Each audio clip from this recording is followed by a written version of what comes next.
Hi,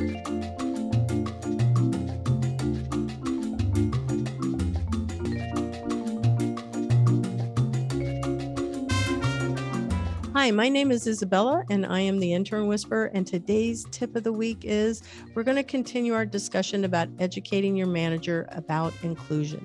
You want to conduct a comprehensive evaluation of your workplace. Look at how inclusive the work environment is. Are you considering all different types of individuals, whether it's non-gendered washrooms or accessibility to individuals in wheelchairs? Are you excluding people from projects based on different sexual orientation or because of some type of a handicap? For example, maybe you have somebody that's deaf on your team. Do you have a sign language interpreter participating in that meeting? You want to make sure that you are keeping a culture that is inclusive and considering all different types of people. Welcome to the Intern Whisperer. Our show is all about the future of work, and it is one of my greatest. I'm so excited to have this guest on the show, Amelia Heroux, and I met her at a Boston event where we got to go out on a ship in the Boston Harbor. She's just incredible, and I said, you have to be on my show. So welcome, Amelia, to the show. Well, thank you for having me. All right. So one of the things that we always kick off first is 5 words that would describe you before we go into how you got started in your career, where you went to school, all of that good stuff. So what are the 5 words that you would say describe you, and why those 5 words? Well, I have 5. I would always say determined, helpful, passionate, honest, and loyal. Determined, I think, kind of goes, I'm somebody who hates failure. I always make the analogy that I'm the type of person that if I didn't know how to swim and you threw me in a pool, I'd probably drown before I got out. Oh my God. For better or for worse, I think it's almost a fear of quitting. And so once I set my mind to do something, it's very, very hard for me to not do that thing. I like to say helpful. I think that goes into my career and how I'm where I am today. One of my favorite things to do in life is to help people, whether that just be a listening ear or solving a problem. I used to joke to friends growing up, I'd love to be a professional problem solver. I don't think that's a career, but I like to think that I solve business problems now. So maybe it is kind of passionate. It's definitely passion, something that it's hard for me. It's hard to do anything I don't love to do. So everything I do, I tend to love and have some sort of passion behind. Honesty and loyalty, I think, are 2 things that kind of come with just being a Bostonian. I think a lot of people would kind of characterize the city in that way. I've been told I'm too honest a lot of the times. It's something I've had to work on my entire life is maybe I shouldn't probably say that, or there's probably a nicer way to say that. Just, count to 10 and think about your words before they come out of your mouth. And loyal, I think, goes along with determined as well. And that personality trait of just, not quitting and really wanting to stick with something. And I think it says a lot, especially, I'm in some ways in a sales career. And I think when you are in a position like that and your customers know you're loyal to your company and you're loyal to them, they like you, they want to stay, and that it's all about relationship building. And if I'm the type of person someone can pick up the phone and say, I need your help with XYZ, and I can show up and help them, then that's I think that's part of loyalty as well.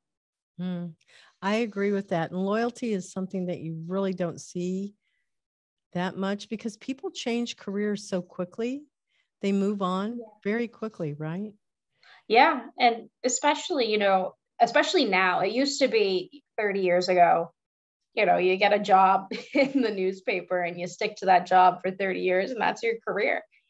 But now I think with the rise of social media, and how much easier it is to switch jobs and, put your grievances out online, it's always you're on the other side. People are so quick to switch because they're like, I want more money, so I'm just going to switch. And I made that mistake before in my past as well, where I said, I'm done with my role and I'm just going to take the first one that offers me more money. And,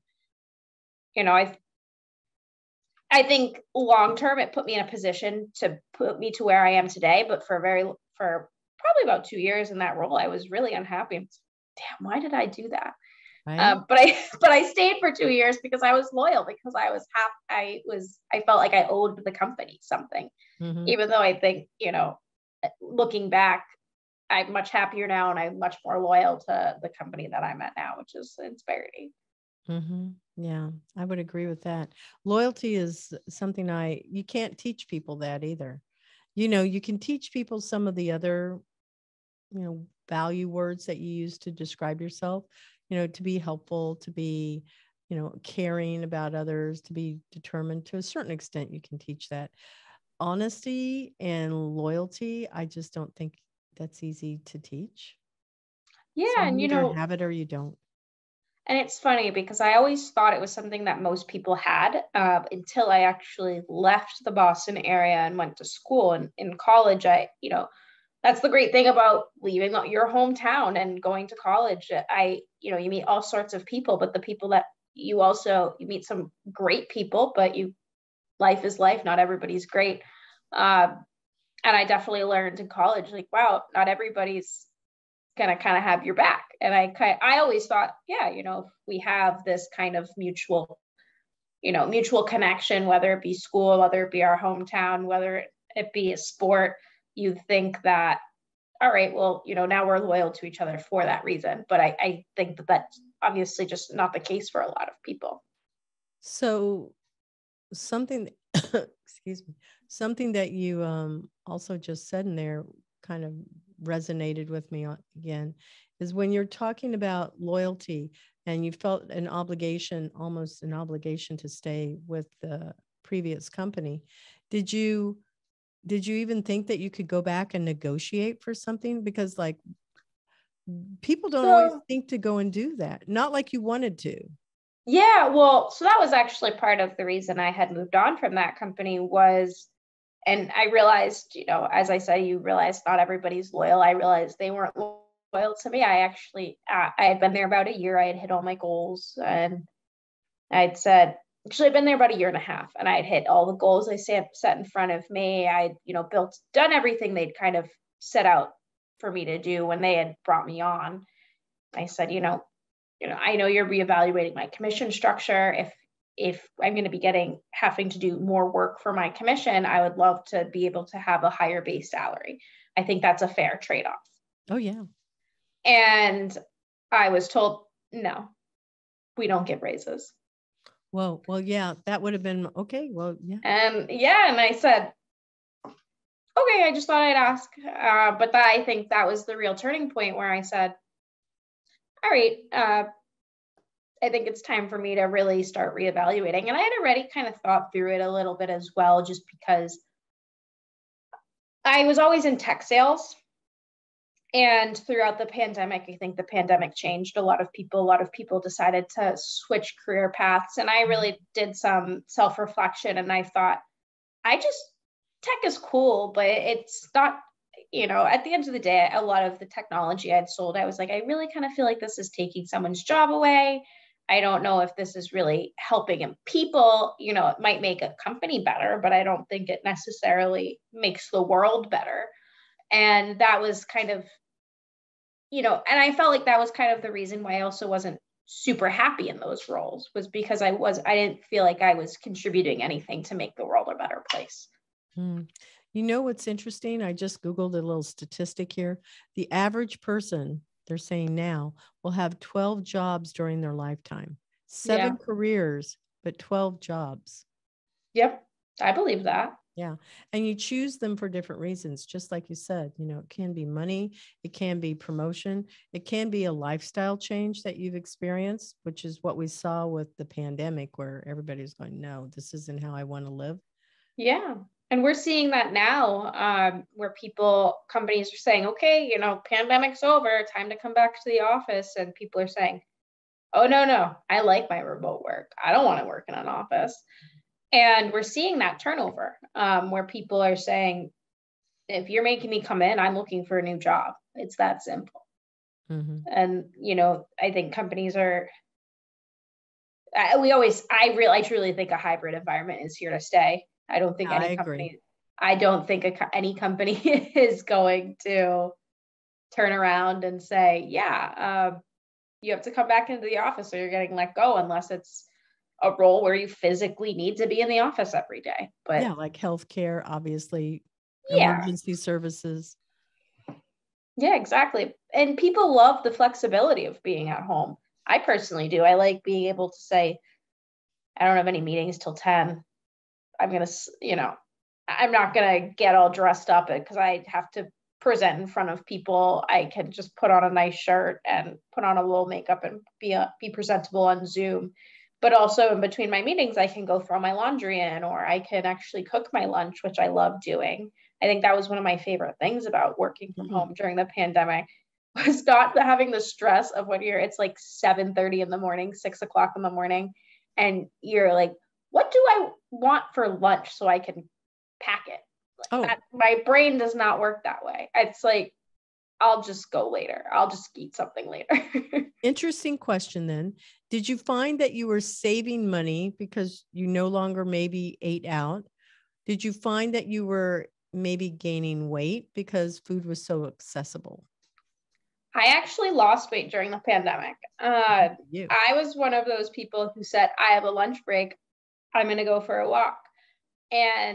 Or I can, since I'm at home, I can make sure I have healthy ingredients and I can make myself, some stir fry veggies or a salad.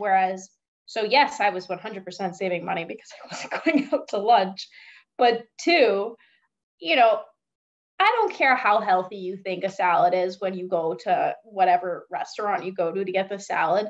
It is there's so much more salt, fats, whatever in it to make it taste like it does at the restaurant. And also they give you giant portions. So, you kind of, and I'm not somebody who eats to eat. Like, I'm somebody who eats because it's something I need to do to survive.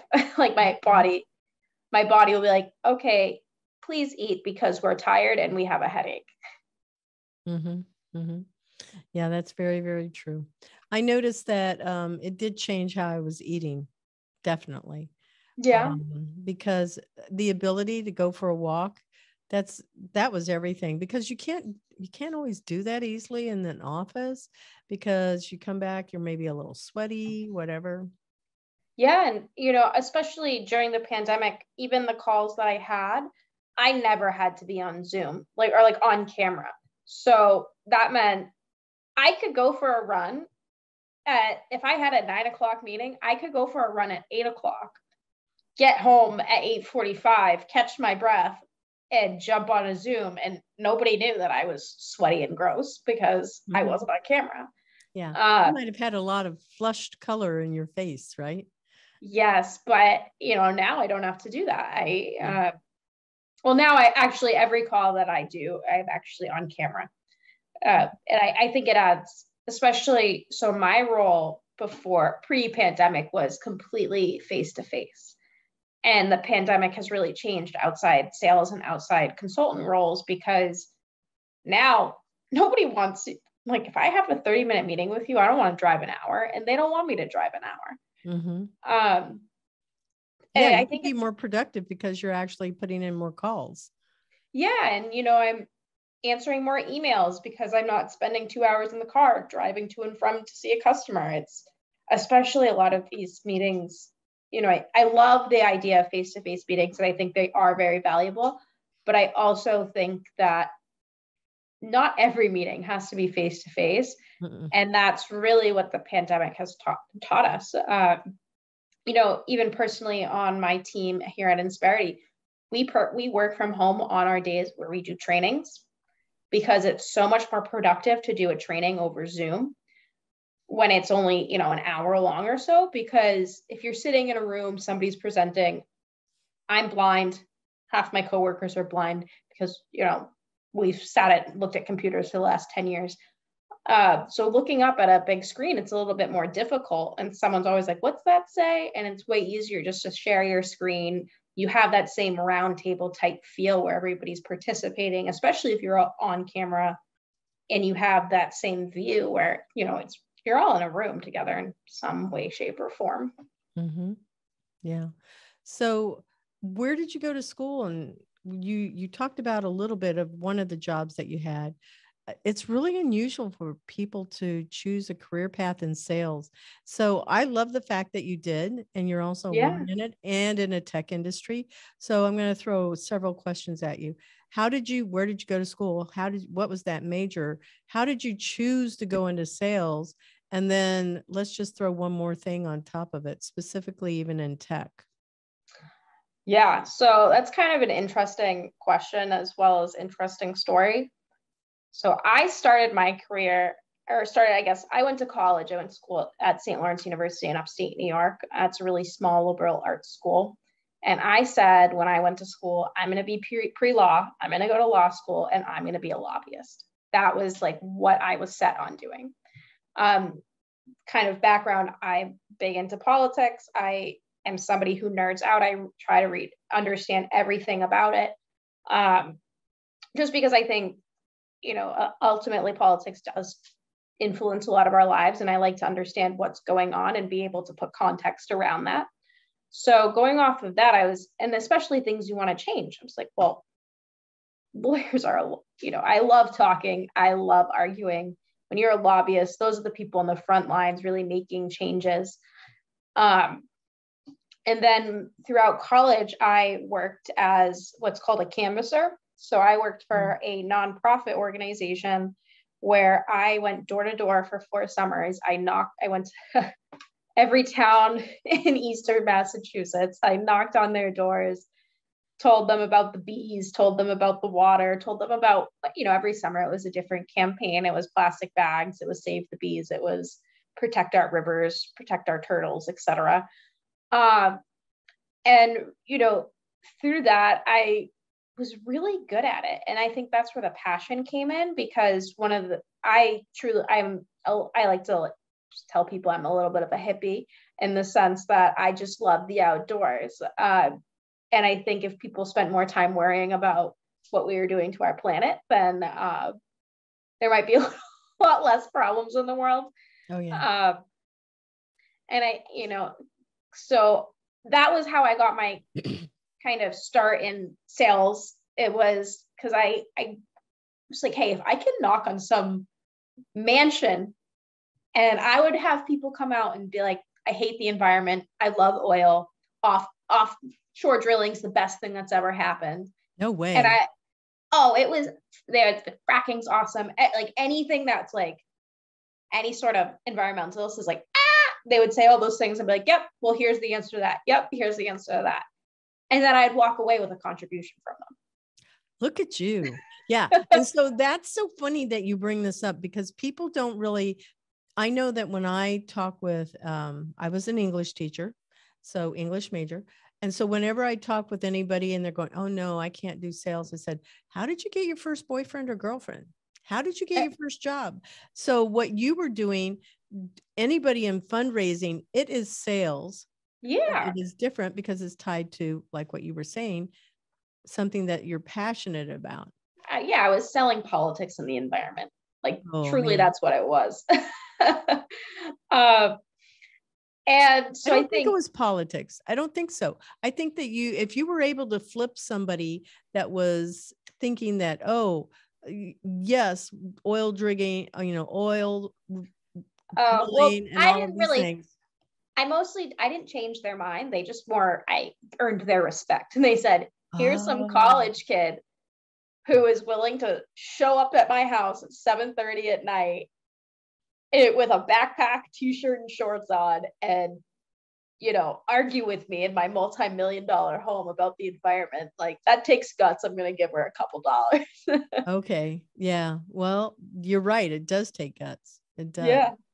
And so, and I really had a passion for, I truly felt like what I was doing in that regards, just raising awareness about different issues that were going on, because there were people who were like, wow, I had no idea that was going on. I'm like, literally 90% of what the purpose of what I'm doing. Mm-hmm. And so graduating college, I said, I don't want to go to law school because truthfully, I like reading, but I don't want a career in reading. And a lot of anything that's legal, politics, et cetera, there is so much reading involved. And it's just, you know, it gets time consuming and it kind of fries your brain. And so I just said, how about sales? And I did take a little hiatus. I actually went and I lived on a farm for 8 months in Colorado where I actually majored in philosophy and Spanish, which is a very random combination. But I did my little, you know, I guess, journey as a philosopher while I just lived on a farm and took care of animals. And I finally said, you know, maybe it's time to go get a job. I can't live off the land like this forever. As much as I love it, I do miss my family. I do miss my friends and I hate being landlocked. That was honestly a big thing too. I'm a water person. I need the water. And so I moved back, and actually a friend of mine who I had gone door to door with over the summers of my college job, reached out and said, hey, my company's hiring. And I said, cool, I'm looking for a job. And, you know, I liked the company. I thought it was a cool idea. And so I said, yeah, sure, let's go. Let's do it. And, you know, when you're first out of college, I think most people are kind of, sure, let's do it. They offered me a job. Yeah. And they don't really know who they are, what they want to do. You took the time to figure some of that out, which is super helpful. Yeah. And I think, you know, I probably could have figured more of it out. But also life keeps moving. Yeah. And so that company was a very, very interesting company because it was outsourced sales. So you had contracts that were 3, 5, 6, 18 months.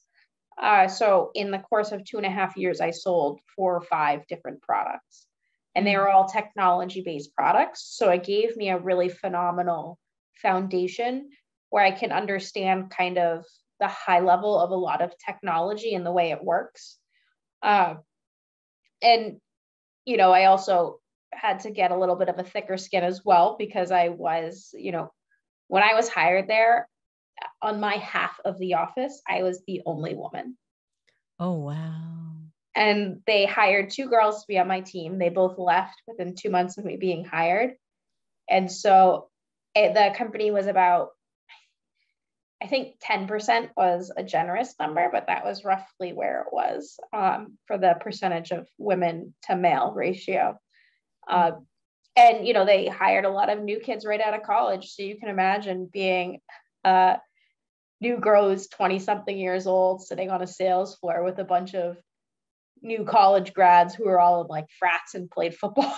It was a cultural shock, to say the least. But I think it made me stronger. It made me a little bit more personable too, because I was able, you know, just understanding a sales floor is a big part in your success as well, and being comfortable and, you know, being able to kind of be on your feet and talk back and kind of fit in that kind of realm is something that I personally think a lot of women, there's a lot of turnover in sales with women because, you know, for so long, it was truly a man's career. And women would walk in, like this happened at the company. Women would walk in and they would look around the office and say, yeah, I don't want this job. There's no girls. Mm-hmm. And so it was really hard for that company for a very long time to hire any sort of woman, because most women don't want to work with a bunch of 23 to 25-year-old men and sit at a table with them for 8 hours a day. So, you know, they changed a few of their recruiting policies, and they started actually, what they would do is have, anytime they had a female candidate or interview, they would actually have some of the more tenured girls go and have a conversation with them as well as part of the interview process, just to be like, we do have girls. And it did help. It really did help. So I think when I left, it was, they were starting to really really get more women and really start to actually put women in management roles too. And because, I think that was a big thing, was it was hard for them. They're like, we want women in management roles, but we can't get a woman to stay past 6 months. So how are we going to get them in a management role? Mm-hmm. And just really doing a lot of work to build that kind of inclusive culture. And, I think that was a big portion. And, they've done, now they have a much higher percentage. It's still sales. It's still going to be uneven, but it's much better. So what is Insperity? What do they do? Yes. So Insperity is where I am today. And we are at the highest level, HR that makes a difference. I think that might be a little corny to say. That is our logo. But we really, and I hate just kind of simmering us down to an outsourced HR platform, because we're more than that. We are the creators of the PEO model. So I love telling the story. It's our founder and CEO today, Paul Servati. He was a small business owner himself. And he came to the realization that a lot of business owners come to, which is, it's just really hard to run a business. And especially as you start to grow, you have all of these people, things that come up, and everything, HR related. And it's so funny, because I think there are so many people that say to me, well, what does HR actually do? I'm like, they do everything that you don't see. Recruiting, benefits, time and attendance, performance management, training and development. Everything that's related to an employee falls under the HR umbrella. And I think people, HR is so used to operating in the background a lot of the times that people forget that. So they start a business, and all of a sudden, they do something that's not compliant, and they get themselves in trouble. And they're like, I didn't even know this was a thing. Or the law changes and they have to stay on top of it. And pretty soon, as your company starts to grow, it becomes a full-time job. So Insperity said, how about we just make it easier for companies, and we'll do all of it for them. And that's where the PEO, or what we call our co-employment model that's where our PEO model came into existence. And so what we do is we really meet companies where they're at today with HR. And it's a very customized approach. So there is a platform, there is a technology that kind of sits at the center of everything. But paired with that is a service team. So, I always make the joke, I came from a SaaS background. So everybody knows what SaaS is. It's SaaS software as a service. What I say what Insperity is we are software with a service, and we're very, very focused on the service aspect. So all of our customers get a dedicated service team where they can utilize them as little or as much as they want to do anything pretty administrative, but also partner with us to really bounce ideas so that they can become more strategic. So anything from, we're having issues recruiting females, how do we do that? Or we're having trouble retaining talent, what's going on? And really having kind of this experts that they can call Amy Flynn, who's going to be on your podcast in a little bit, our DEI specialist, and say, hey, like, we're having this issue, how do we solve it? And just having people who have the experience and the knowledge to really guide them through a lot of these really complex situations that come up naturally as an employer. I like that a lot. Now tell me, because I didn't know that you guys also were in that training space. So do you all offer workshops? Is that what you mean by training? Yeah, so we partnered with Skillsoft. And so we have all of our customers get a dedicated performance management specialist as well as training and development. They kind of are paired in the same role. I guess depending on how large your company is. But we have self-paced courses that come as part of our platform, depending on the solution you have. There's anywhere from 2,000 to up to 5,000 self-paced courses. I think there's up to 100,000 different like ebooks, just learning resources. So companies have the ability to then go in and build their own training resources so that they can, if they need a new manager, there's management classes, there's Six Sigma classes, there's even forklift training classes. There's literally everything in there. Wow. And they can work with our specialists too to say, hey, listen, we didn't find the course we want. Is there a way for you to come in and do this type of training in person? And we'll work with our customers in that regards as well. That's quite a bit. So have you ever met your CEO? I have not actually. It's hard when I've only been at Insperity for about 1.5 years, and he is in Texas and I'm in Boston. So, and I've only been to Texas once, and it was for fall or sales convention at the beginning in January. And, when you're hosting a conference, you're not going to have time to walk around and shake every new employee's hand. But everybody who's met him says wonderful things about him. And I did send you his book as well, the Take Care of Your People. Yeah. And that was on the Forbes list too. Yes. Kind of a big deal. Kind of, just a little. So with all of this great stuff that Insperity does, and when I met you, I was going, well, my company is in the HR space also, and it's in that training and learning space, skill development and all of these other things. It's culture, understanding how people learn. I really went, I don't know if you remember this, but I'll go ahead and say it. It said, oh, you're like one of the best HR SaaS companies there. So it was like going, ooh, I'm so happy I got to meet you. I was very excited. Same. I'm so happy. And I think that's one of my favorite things about working at Insperity is every time I meet someone who actually knows what Insperity does and has experience with them, they have the same reaction you do. I love Insperity. I use Insperity and it was wonderful. Here's my phenomenal story about how Insperity changed XYZ about my life or my company.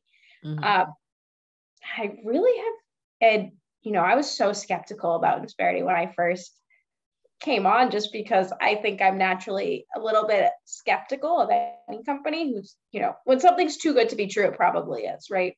Mm-hmm. And all the research I did about Insperity, I was like, this is too good to be true. There is no way there's a company that is this awesome. And I was like on the deep, dark corners of every sort of website trying to find, what's bad about this place. Mm-hmm. And I truly couldn't find anything. It was kind of crazy. That's a good thing. It's kind of like HubSpot. It's really hard to find things. Yes. And HubSpot is another company I drink their Kool-Aid and I like what they do. So I find it to be a good partner. All right. So we're going to switch the conversation around. One of the things that came up when we talked is that you have a horse. Yes. And I love the fact that you had this horse. So I wanted to know more about the horse. We talked about all of the things that the intuitiveness of a horse, the intelligence of a horse, but what is it that you love about your horse and that you want to share, and why people should consider them to be truly intelligent animals? Well, I think a horse will teach you how intelligent you are, or they are every minute of every day. Especially my horse. She's, I like to say, I actually told my old coach, I said, she's almost too smart. And she goes, smarter than her owner. And I go, maybe. And she goes, that's dangerous. Yeah, that is. But I think, horses teach us determination, and they also teach us how to care for a different animal in a different way. And they're different than, a cat or a dog or any other sort of other pet you might have, because one, they take a heck of a lot more time, but also, your emotions truly do impact them. There's been a Facebook post that's been circling around about the research behind how a horse's heart will sync up with its rider's heart. So they can feel when you're anxious. They can feel when you're angry. That's why they're used so often in therapy as well. I volunteered at an equine assisted therapy place in college, and then also worked or volunteered after college at a therapeutic riding center. Little difference in those two fields. But seeing just the healing nature of how horses can make an impact on someone's life is truly phenomenal. And it's something that gives me goosebumps when I see it, seeing a kid who is too afraid to even step away from their parent. And then they put them on a horse and the kid's chatting like they've forgotten what the parent is. Mm-hmm. And seeing that kind of progression from a child is really cool, especially when you see them from, really not being able to even formulate words if they're not holding on to their parents, to then, seeing a horse and seeing "see you later" and just running away from them. And I see kids at the farm I'm at now with my horse where I'm like, I did not have that level of just maturity at the age of 8. Like, Mm-hmm. You see this kid, they can take care of this animal that's 10 times their size. Mm-hmm. And so it also teaches a level of fearlessness, I think, as well. Yeah, because they're so big. It's not like taking care of a cat or a dog. They're so big. Just massive in size. What is a favorite quote that you live by that helps keep you focused? Yes. I actually found this quote when my grandma passed away probably about 6 years ago now, but I've found it not only to be inspirational when you lose someone, but I find it very true for life too. It's a quote by Ralph Waldo Emerson. And it is the secret to life, it's the secret of the world is that all things subsist, do not die, but retire a little from sight and afterwards return again. And I think that can apply to so many different things in life. In sales, we always say, it's not no now. It's only no for now. We'll be back. And especially at Insperity, we talk about it where, the first time around, most people say no. Sometimes they say no the second time. The third time, though, they generally say yes. And it's just, I think it's a good way to live your life. It's something, things come back around you, even when something is not in existence, you still think about them, you still see them. And I think it's just a good way to really think about life and understand how everything is kind of interconnected. Mm-hmm. I agree. What is the hardest lesson that you had to learn that actually helped change your life? That one's a hard one. I think learning to communicate, especially and remaining in control of your emotions, even in the hardest times. I think a lot of issues in the world would no longer be issues if you were able to just communicate correctly. Because a lot of people, I think, struggle with communicating their feelings. So instead they act out. We see that in children a lot. It's, the baby's crying. Well, it's hungry. And as we get to adults, we learn, all right, I'm hungry, I should eat, instead of just wailing like a baby. But I think that applies to a lot of things in life as well. Yeah. What is one skill that you believe everyone should focus on that brings others value? I think that goes right back to communication. I agree. I'm looking forward to your answer. Yes, communication. It's everything. It really is. And, if everybody knew how to communicate correctly and also understood each other's communication styles, that's a big thing. When we talk about HR and personalities, is everybody has a different personality. Everybody has a different way they like to be communicated with. And so not only understanding how you can communicate with people, but how other people like to be communicated with.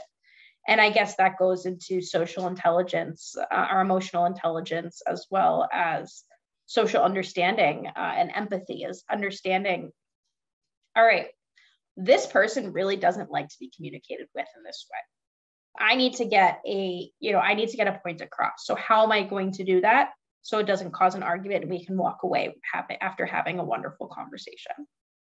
So adding on to that, part of how people like to communicate comes a large part from whatever generation they are born into and whatever the technology is that was being used.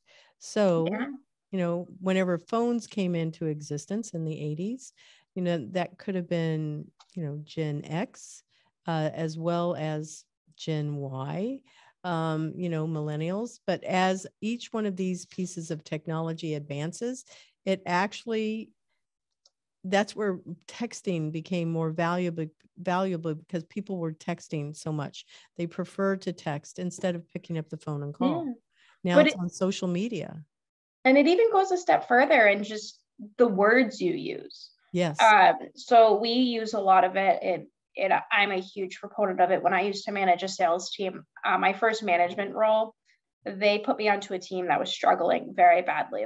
We did these things called DISC assessments, which is like almost a mini Myers-Briggs test. I think that's the easiest way to describe it. And the first thing I said is, give me their DISC assessments, because I'm going to understand why they're struggling. And, there are some people who you just need to say, you suck. Mm-hmm. That's simple. And they will go, oh my God. And they'll go and do what they need to do. But there's other people who you need to kind of do what I call a gentle approach. Or it's the compliment sandwich. So you did X, Y, Z well. I think you could improve on this, but you also really did this well. Mm-hmm. And that way, because some people, if you just kind of lay into them, it's going to hurt their confidence. Whereas other people, they almost need that fuel under them to get them to the next level. Yeah. And that's that introverted and extroverted type of personalities of how they process information and how they communicate. But there's so many other variables in there. Who in your life has had the biggest impact for you? I think my mom, to be honest. I lost her at a young age, but I think I try to live every day like her. And she was somebody who everybody just loved her. She was easygoing. She always knew the right thing to say. She always tried to take the high road and always just tried to be a good person. And I think that's something I live by as well, is I think, one of the things I pride myself in is I think I'm a good person. And I always try to be a good person, and I always try to do the right thing. And I think that's a big part of who I am. And just, going out of your way to be nice to someone every once in a while. It doesn't hurt. And I just think it makes the world a little bit of a better place. And I think she really did that. And she did it in a way where, she went through hell when she was towards the end of her life. And nobody would ever know, because she was very prideful in the fact that she wanted to never let her problems affect other people. And she was a very proud person in that sense. And I think I inherited a lot of that as well. Like, I'm somebody who doesn't really like to ask for help, but will when I need it. And just trying to, stay cool, calm, and collected no matter what, which I know is hard for a lot of people. And I definitely am not perfect at it, but I try to live up to it every day. That's really good. We're going to take a moment to acknowledge our sponsor, Cat5 Studios, and then we'll be back to the second half of the show. The Intern Whisperer is brought to you by Cat5 Studios, who help you create games and videos for your training and marketing needs that are out of this world. Visit Cat5 Studios for more information to learn how Cat5 Studios can help your business. Thank you, Cat5 Studios.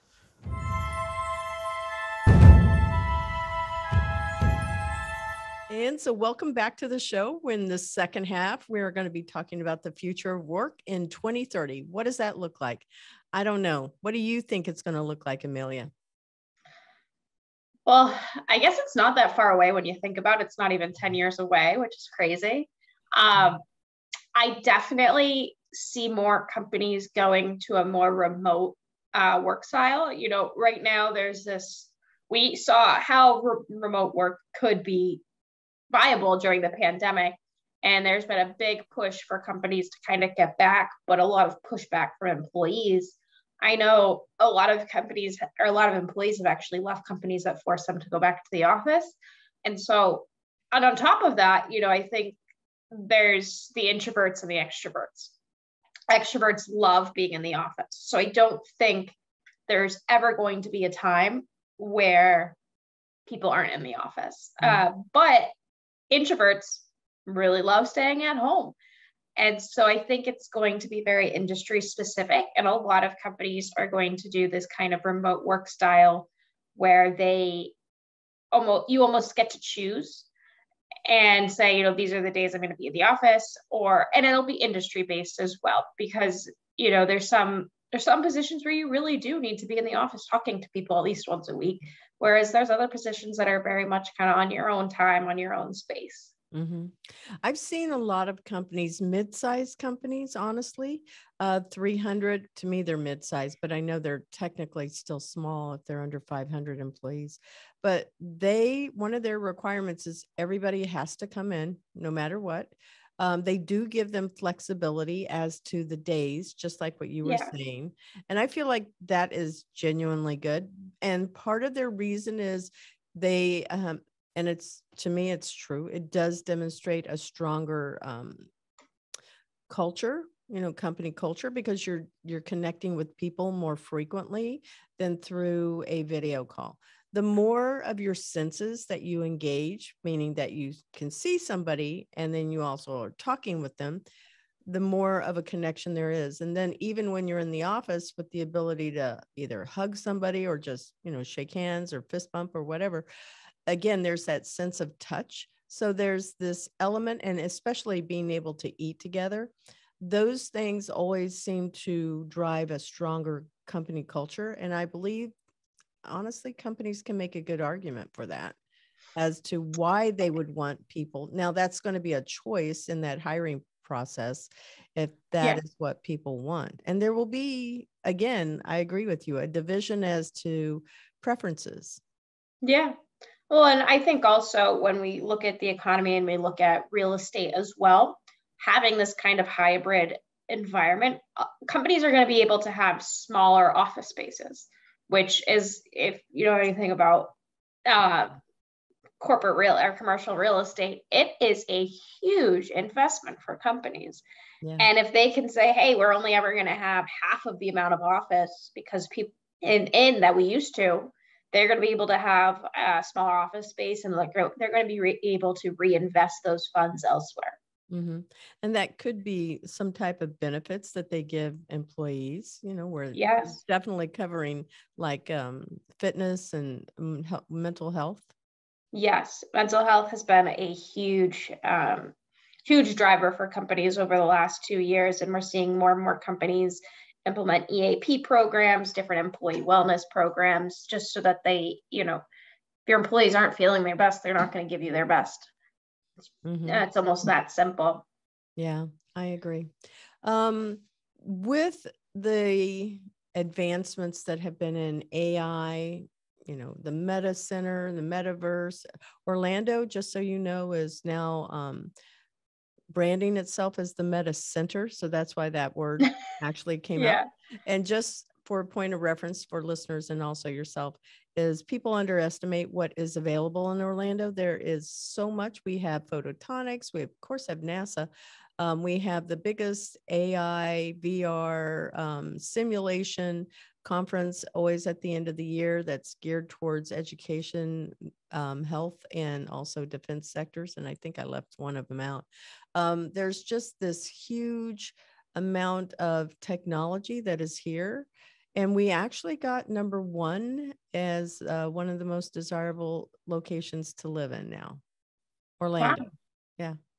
Well, because we have almost like a year-round climate. We don't have. Yes. Yeah. That is true. Yeah. So they're now the city, I'm going to say, and maybe the county has put this on as the Meta Center. And I'm excited about that, to be honest.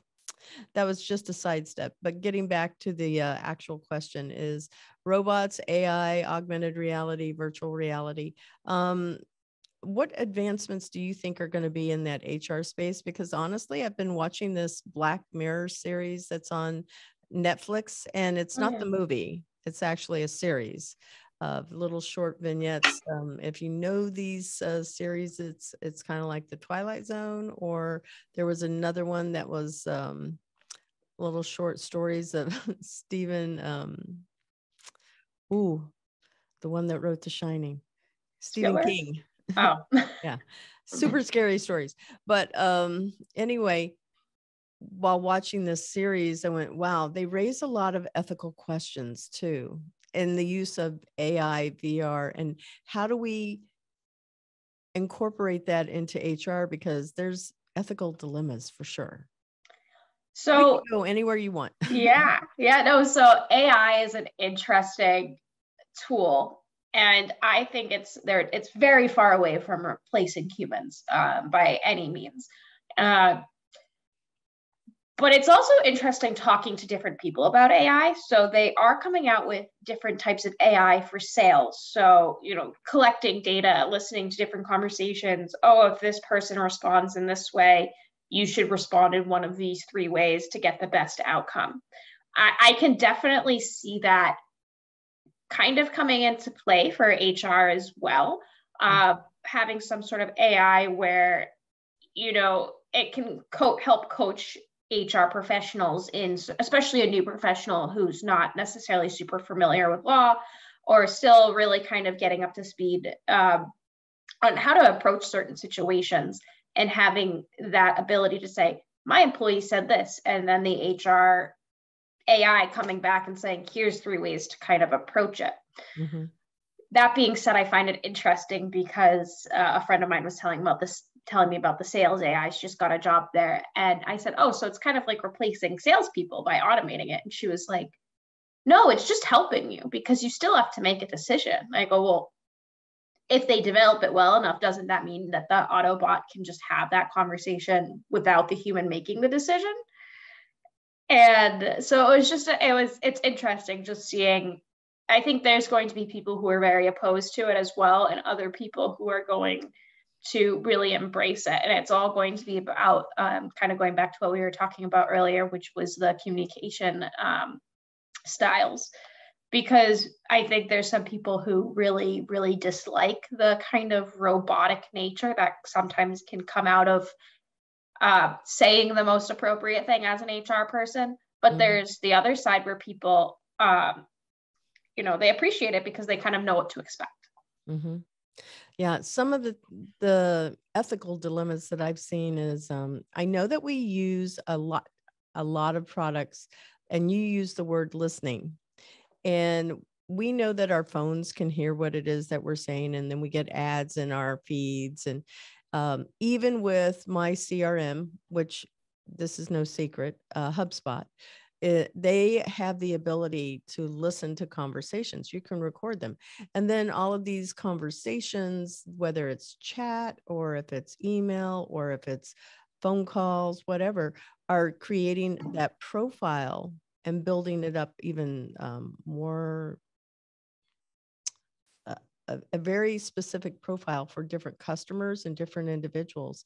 And I can see that all of that information is also being used in HR, right? So we're being able to determine, did we make good decisions with our hiring practices, right?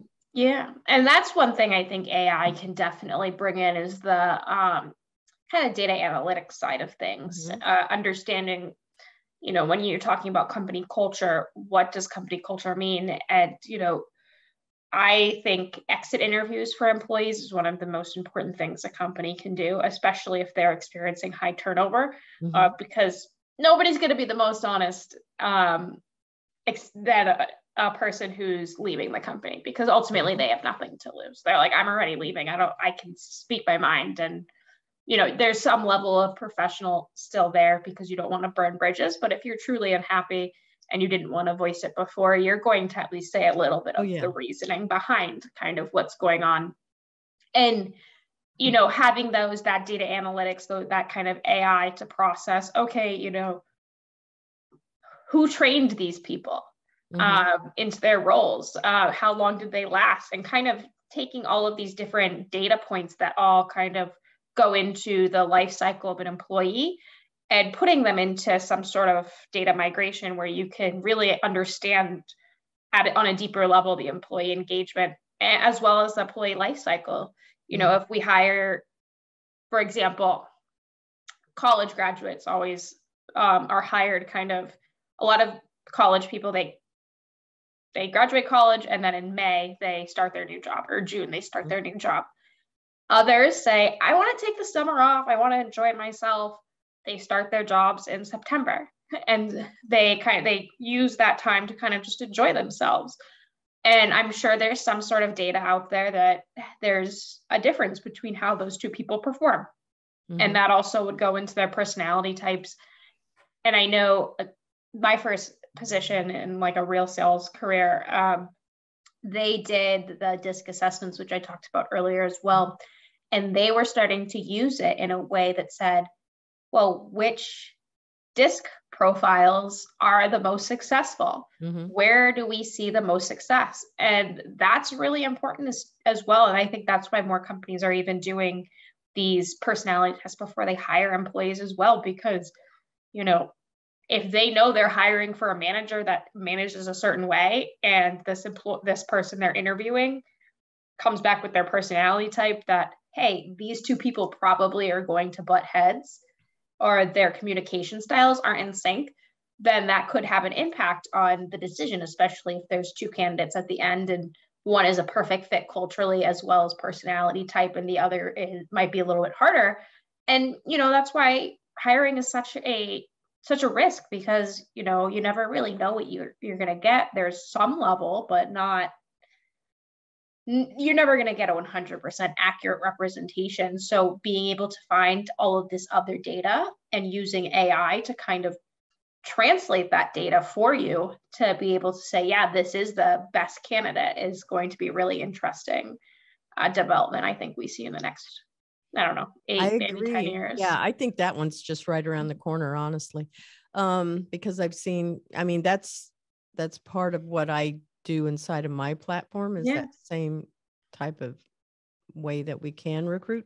But I also believe that it's going to be more geared, since we're measuring everything is outcome based with our social content, with how we can take something speed to market, all of those different variables. Those are like projects.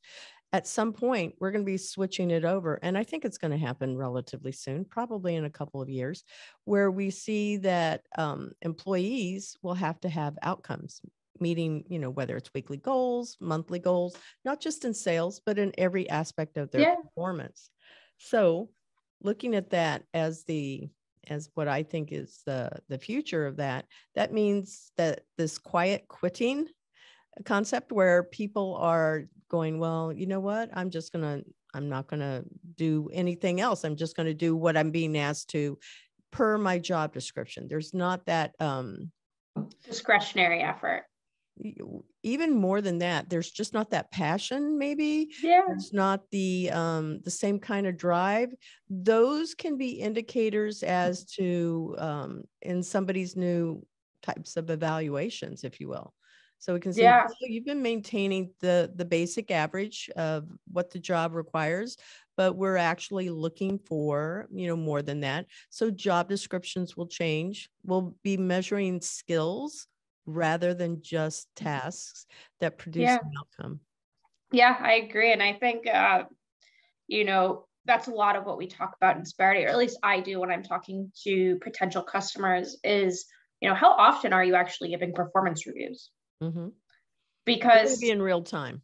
Yeah, because on average, I would say most people I talk to say once a year.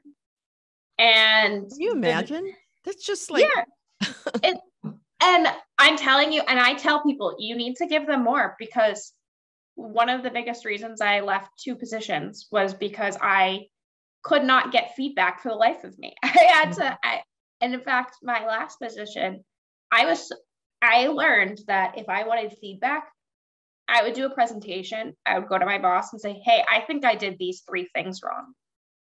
What do you think?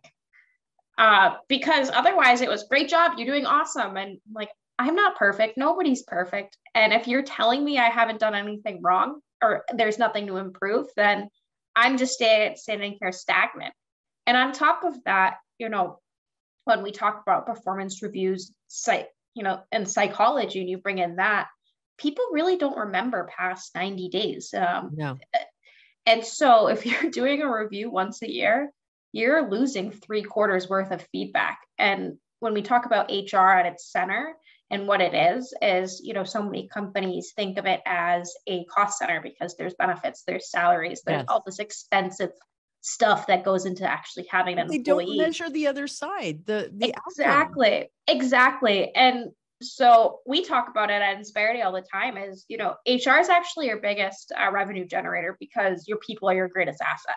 If you don't have good people doing the right jobs in the right places at the right time, your company's a mess. And that's and performance reviews are the easiest way to kind of keep people on track, saying, hey, you're doing really well, but if you want this promotion next year, these are kind of the things that you're going to need to do to work on. And just being honest and giving that constant feedback. It doesn't have to be, you're not doing your job. It's, hey, we just see you're kind of showing up and going through the motions. Do you really want to be here? And that's when we talk about discretionary effort. When an employee really believes in the company and they go above and beyond because they want to, and they believe in the company and they believe the company gives them something back in return. Yeah. And it's going to go back to that human factor because the company isn't the one that rewards them. It's people that do that. Right. And I know you're using the word company as a, catch-all for sure. Yes. I'm understanding that. I'm just clarifying it so our audience knows that that's what you're talking about too. So people, if it's people that are actually giving you those either increases in money, a promotion, more flexibility with your schedule, whatever. If it's coming from people, it has to be tied to something that is an outcome, measurable outcomes. And then it can end up, what if it ends up being like a daily you hit your goals today that we gave you, similar to Scrum, similar to things that we see in development, right? And game development. Yeah. And I think, there's a lot of talk around people just don't want to work. And I think that that's not true. I think it's people don't want to work for the wrong people in the right companies and the right jobs. And so when you find, and that's part of just, being honest with employees and really finding what drives them, because that's how you really get them to say, I love my job. I love working here. I mean, there's that old saying that if you do something you love, you'll never work a day in your life. Right. But at the same time, I think I've never really met someone who doesn't have any competitive nature. And it's just finding what that competitive nature is in them to make them want to be better every day. I don't believe people operate in complacency. I believe that they get comfortable in complacency, and that just becomes the easier route, and finding kind of that why are they here? What are they doing? Why do they want to be in this role? And, maybe some people need to go and have some self-reflections. I lived on a farm for 6-8 months, and I had that time to kind of reflect and say, what do I really want to do with my life? And, I know that I'm very, very privileged to have had that opportunity, but there's other ways that companies, I think, can kind of address that and push employees to get to that point as well. Yeah. And it always goes back to that connection. And I feel like it's still going to end up being that there will be a time when people will be told, yeah, you have to come back to the office. And this is why, because the research has been able to show that there's better productivity, there's better self worth, because you're connecting with more people. If you're always having to connect with your customers, but not with the rest of your team, I feel like that's part of what makes you better. Disconnect is maybe. And I think, and connecting with your peers, I think you end up making yourself better. If you're both in an engineering role, for example, and someone might have a problem and you say, I'm just going to go solve it on my own. But if you're forced to kind of have a conversation with someone else being like, hey, I got really stuck on this the other day, and this is how I kind of solved it. Someone else could say, oh, here's an easier way to do that. And, that kind of peer-to-peer collaboration is a really easy way to just make people better. Yeah. And without training and development too, it's just a natural flow of things. So I think we talked about robots, but it was offline. It was before we started our interview. And I was asking you about robots in Boston, because here in Kissimmee, there's a restaurant that has robots that bring you your food. Yes. Kind of like a little box looking thing, and it, brings it to you, the Pizza Hut, and maybe it's not Pizza Hut, it might be Domino's, but there's like a Domino's box, and here's your pizza. I think that I've also had students that were interning with me, and in California, they've seen them in state parks bringing food. Again, maybe that's the easiest way to use robots, but I feel like they're coming, and we already have seen automated cars, self-driving cars, if you will. And they're even here in Orlando, we have a self-driving little bus system that's going around right now in one of the more upscale cities where people can kind of jump on and then jump off. So I don't know what's going on in Boston, but I know they have the Boston robots, over there at MIT, whatever. Yes. I'm calling them Boston robots. I don't know what they're really called. They kind of look like little dogs, but they dance. So have you seen anything like that in Boston? And I know it's going to be Ed Tech Week that's coming up here real soon. I mean, or Startup Week. Yes, Startup Week. I haven't seen a ton of robots in that regards, commercially. Yeah, I would say the closest thing I've seen is what most people have seen in their grocery stores, where you have that cleaning robot. But as far as I know, I haven't really seen much of, going to a restaurant and being able to have food brought right to you, for example. Right. Yeah, I was thinking that it would be way more prevalent in Boston just because of MIT and Harvard and all of the amazing schools in that area. Boston University, we'll just, we could go on and name them all off. But it seems like there's such a heavy influence of education and research. I felt like it would be more prominent. And Ed Tech, just so everybody knows, Ed Tech Week is happening in New York, also at the same time as Boston's Startup Week. So there's all of these things all happening at the same time. Yes. And I guess my personal opinion on it is, I think while robots are cool, I don't love the idea of them replacing human jobs. It's an ethical dilemma again then, right? Yeah, well, okay, so we eliminate jobs. Well, we're all talking about how there's a recession coming. I think that's something that everyone's talking about. You're seeing these massive layoffs in tech. And so what jobs are you creating to ensure that the jobs if there's a job that no one wanted to do and they could not find people to do them, yes, robots are a great answer. Yeah. But if there are people happily doing those jobs, what jobs are you creating for those people who are going to be kind of displaced? Yeah. And so one of them is a lot here in Orlando, because we have a lot of entertainment establishments and hospitality, Disney, Universal, all of that. Finding people to come in and work in the restaurants as well as in housekeeping has been one of the challenges, especially during COVID.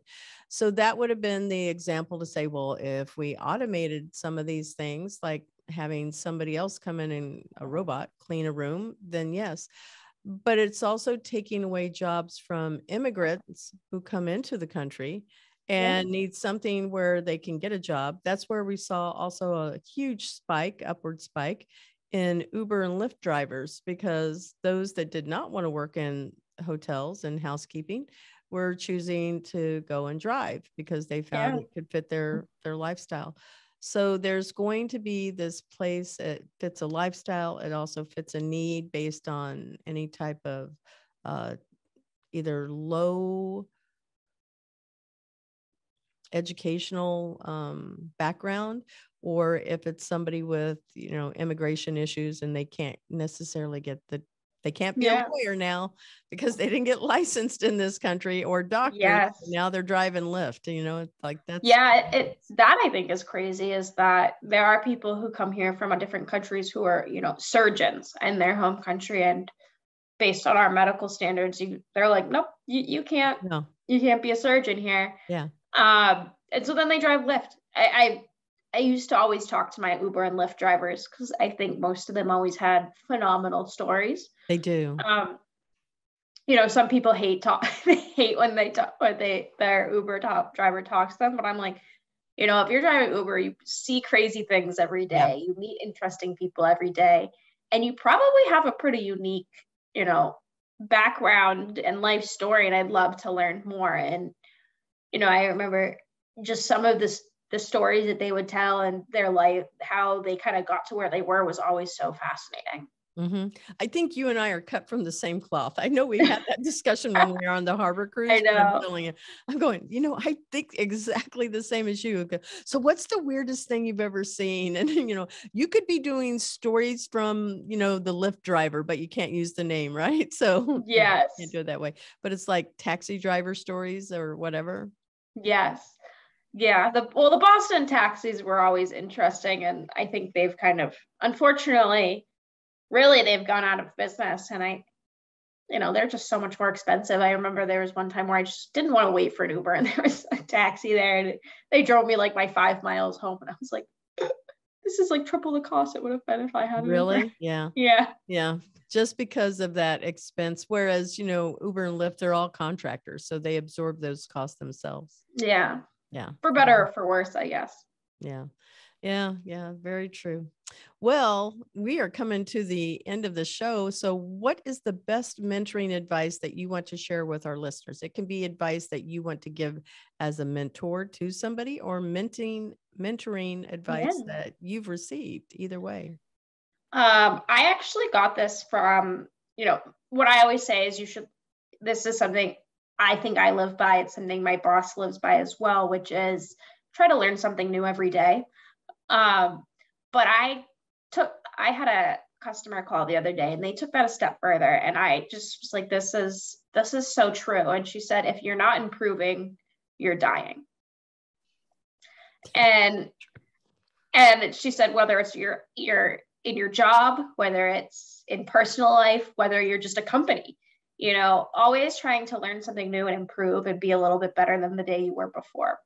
And that kind of goes back to that silent quitting we were talking about earlier as well. The people who are doing that are the people who are going to be successful in all kind of facets of their life. Mm-hmm. And it also applies to people that the concept of retiring, you know, because they go, well, I'm done working. I don't want to do that. And I sat there and went, I can't believe that should be the mindset either, because I feel like, yeah, maybe you're not working the type of job and career path that you had before, but it doesn't mean you should stop learning. It doesn't mean you should disengage with the world, because you know what happens. Your phone gets an update. You're going, I don't know. How do I do this? Yes, exactly. And the second you kind of stop trying to improve, trying to learn, you really do start, the world is, you know, always moving forward. And if you stop moving forward, you're going to be left behind. And that's how we get people who, you know, don't know how to use cell phones. Yeah. Or the remote, because some people still have TVs, right? I do not. But I will say that, you know, people, you know, I was over at somebody's house and they said, here, I want you to record this. I go, how do I even do this? You've got 3 remotes. What am I supposed to do with this? There's, you know, but yet they knew how to do that. And they didn't know how. I have a good friend who doesn't own a TV. Yeah. And she said, well, I just read books. And I was like, you're 28 years. Watch it on her phone. She's like, if I really want to watch a TV show, I'll throw it on my laptop. Yeah. See, okay. So they do have access to it. Your friend does. Yes. But she said, there's so much mindless TV. I don't want to get stuck in that. So I prefer not to have a TV and, you know, always have a book that I'm reading, because I think it exercises my mind better. Yeah, it does. I think that there's this definite disconnect where people, because of having to be so entertained through video and TikTok and those algorithms, they know what they're doing. They can make it very, very addictive. I feel like reading is the new skill. I read that like last year, at the end of last year, and I went, that is so true. Like reading and handwriting, they don't teach cursive handwriting in schools any longer. So just being able to sign your name is not something that people learn. Yeah, that's crazy to me, because I feel like I think I was one of the, actually I know for standardized testing while I went through school, I think it was maybe high school is when they actually said you don't have to write in cursive for these standardized tests anymore.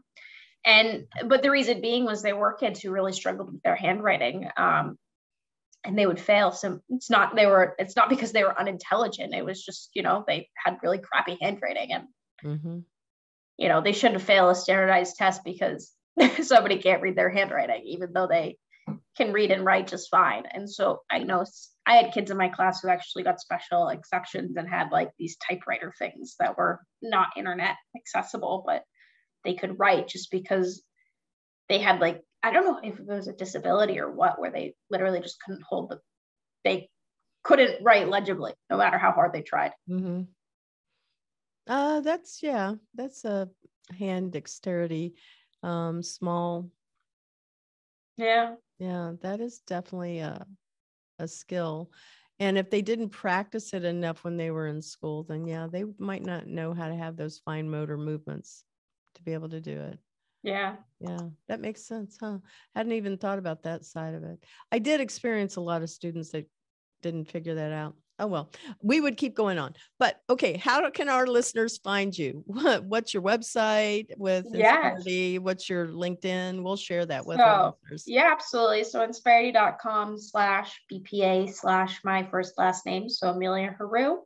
And then my LinkedIn is just Amelia Heroux, MBA. So I don't think there's many Amelia Heroux's up there. So if you just type that, the MBA on it. I got your LinkedIn profile and I put it in the notes, but I don't see the MBA as part of that. Good. Yeah. It does say it on